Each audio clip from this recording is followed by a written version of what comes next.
Can you imagine a world without Hamilton? Never did I ever think I'd be making this video. A video about Donald Trump. On my channel. A channel that's primarily about musical theater, acting, singing, dancing, joy. But here we are. And why are we here? Well, let's get into it. Last Friday, Donald Trump sent out his 2026 budget proposal. And within that budget, he proposed eliminating the National Endowment for the Arts. Now, they aren't the only agency targeted, but it is interesting given his recent takeover of the Kennedy Center. You know, making himself president for no reason that I can understand. What's also interesting is that while he proposed eliminating the NEA, the National Endowment for the Arts, their budget's only $207 million, only, compared to the defense spending budget, which he proposed increasing by 13%, making it $1 trillion. So we're not really making a dent, but we're wanting to get rid of the arts? Make it make sense. Now, what exactly is the National Endowment for the Arts? I'm no expert by any means, so I definitely recommend you going to check out their website, but just for a quick description, this is what they're responsible for.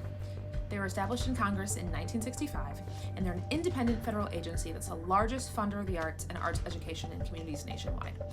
From their website, their primary activities include grant making to nonprofit arts organizations, public arts agencies and organizations, college and universities, federally recognized tribal communities or tribes, and individual writers and translators. Now, after this new proposal went out, letters were then sent to theaters across the country telling them that their grants that were previously promised to them had been rescinded. So there are grants ranging anywhere from $10,000 to $100,000 that were awarded to these different theaters, and many of them were then told that they were no longer going to receive this money. This is not just impacting theater, this also includes dance, visual arts, film, so film festivals that are going on, some of them receive funds from the NEA. There were basically 150 different theaters alone that were supposed to receive $4 million in grants this year, and basically all of it's at risk because of Trump's new proposal.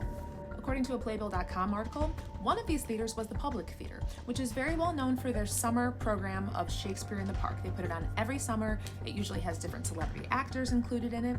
And if you're not familiar with the Public Theater, have you ever heard of a little show called Hamilton? So Hamilton first premiered off-Broadway at the Public Theater in 2015, before it transferred to Broadway, which is where it still remains today and is obviously a huge success. So can you imagine a world without Hamilton? Because without the grants from NEA, there's a good chance that it wouldn't have taken place.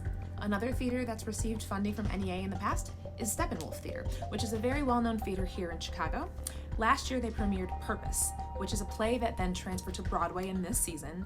And not only did it win the Pulitzer for plays this season, but it also was nominated for 6 Tony Awards, including Best Play. Now, how exactly does the grant process work? Well, the NEA website goes into it in detail, but basically, each of these theaters has to put a proposal together with their budget and with their plans to match the grant that they would get back dollar for dollar. So if they ask for $10,000, they also have to have a plan to get $10,000 of donations on their own. So it's not just these theaters going out saying, hey, give me money, but they're saying, hey, I want money in addition to what I'm already planning on raising.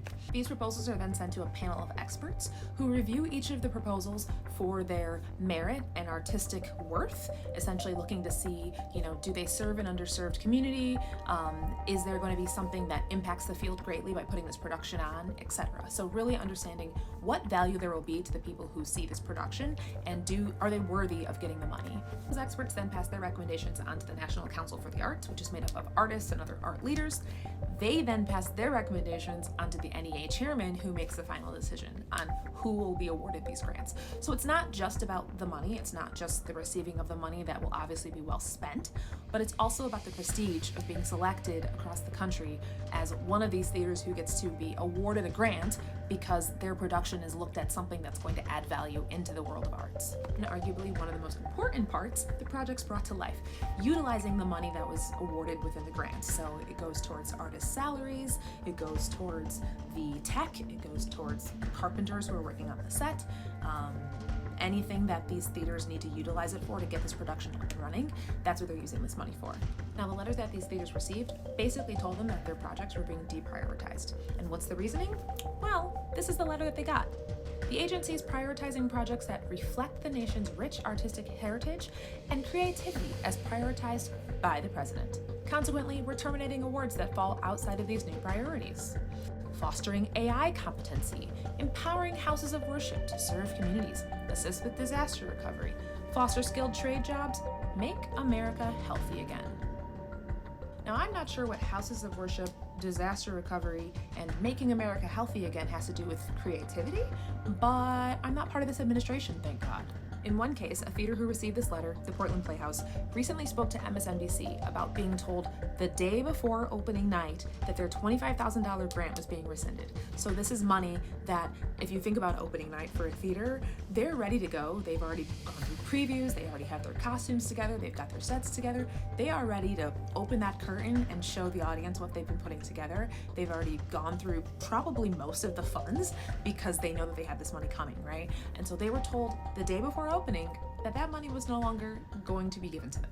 Obviously, a lot of these theaters are non-for-profits. They depend on this money from the grants. They're probably still trying to recover from the pandemic and recover from audiences being slower to come back to theater, and just the arts in general not being a place where it's easy to make money. And so it's devastating to a lot of these theaters, and unfortunately, I feel like it's going to end up leading to closures, definitely some shows being postponed, if not also some theater closures in the future. One other note is that the National Endowment for the Arts is not just about giving out money, but they also have a research arm. So they look into the impact of music on health and wellness. They look into the impact of the arts on American life, the use of technology within the arts, and making sure that arts can be accessible for people. And so this really is going to make quite the impact if their branch is eliminated. So where do we go from here?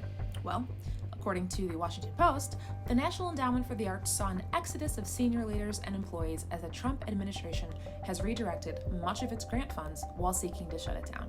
So basically, every arts director has stepped down, which is never a good look for an organization when you have all of the leadership deciding to leave. I can only imagine what Trump is going to do next if he decides to keep it open. He has a great history of refilling spots with people who he likes, who he thinks are nice people, good people, but who aren't exactly qualified. So should be an interesting next couple of days and weeks to come. Now, if you've made it this far in the video and you're wondering, why should I care? Well, aside from the impact that it's going to have on the artists, where they might lose their livelihood, theaters might close down, there's a reduced amount of education and accessibility for the marginalized groups within the arts. If that's not enough, we can also think of it in the sense of the artists and the art world being silenced. So if Trump is able to come in and say, hey, I don't want this organization running anymore, I'd rather spend my money here, here, and here, it basically means that the message that these different groups, theaters, films are trying to put out that they no longer can do because they were relying on funds coming in from the government, it means that their message can no longer be heard. And if it can be heard, it's no longer being heard in the way that they wanted it to be. And this continues to happen, not just in the arts, but in different industries around the country, where if the Trump administration decides that they are against something, they basically want to shut it down for no reason other than they don't like it or they don't agree with it, which is completely not how this America should be run. This is a democracy. This is not the way that we should be doing business. So what can you do? First and foremost, I'd say pay attention. The Trump administration continues to push out executive order after executive order of all of these changes, probably hoping that people are just going to be exhausted and not pay attention to any of it, when in reality, we need to be paying even more closely attention to make sure that nothing gets swept under the rug without our knowledge. You can also reach out to your local representatives and let them know that you care about the NEA and that you don't want the funding to be taken away. There's a letter going around right now on actionnetwork.org. I will make sure to put the link down in the description. But there's a letter that can go out. You can select where you live and it'll pull up who your representative is that letter is going to go to. I've already filled this out. As of right now, there have been 7,900 letters sent out through that link. So definitely go there if you want your voice heard. It'll auto-generate a letter to your representative and let them know that you care about the NEA. And last but not least, spread the word and keep spreading the word. Artists matter, and the National Endowment for the Arts matter. Arts cannot be forgotten, and they cannot be silenced.